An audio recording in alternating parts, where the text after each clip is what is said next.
கல்லாலின் புடையமர்ந்து நான்மறை ஆரங்க முதற்கற்ற கேள்வி வல்லாள்கள் நால்வருக்கும் வாக்கிருந்த பூரணமாய் மறைக்கு அப்பாலாய் எல்லாமாய் அல்லதுமாய் இருந்ததனை இருந்தபடி இருந்து காட்டி சொல்லாமல் சொன்னவரை நினையாமல் நினைந்து பவத்தொடக்கை வெல்வாம். கல்லால என்றால் ஆலமரத்தின் அருகாமையில் கீழ் அமர்ந்து, நான்மறை ஆரங்கம் என்றால் ரிக்வேதம், எதிர்வேதம், சாமவேதம், அதர்வண வேதம் என்று 4 வேதங்கள் உண்டு. அதற்கு 6 அங்கங்கள் உண்டு.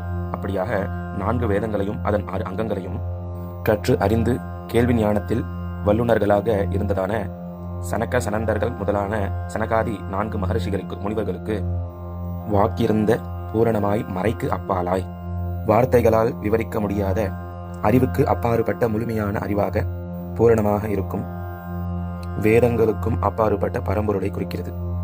எல்லாமாய் அல்லதுமாய் எல்லாம் அவராகவே இருப்பதையும் அல்லது வேறு எதுவும் இல்லாத நிலையும், அதாவது அனைத்தையும் உள்ளடக்கியதாகவும் தன்னுள் அனைத்தும் அடங்கி இருப்பதாகவும் குறிக்கிறது.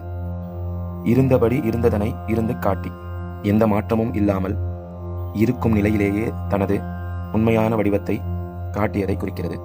சொல்லாமல் சொன்னவரை நினையாமல் நினைந்து.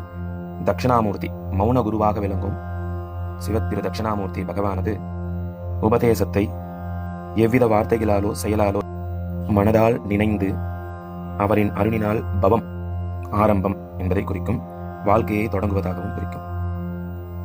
தட்சிணாமூர்த்தியை மனதார நினைந்து எவ்வித செயலை துவங்கினாலேயும் அதை வெல்வோம் என்னும் வெற்றியிலே சென்று நிறைவேறும் என்பதை குறிக்கிறது.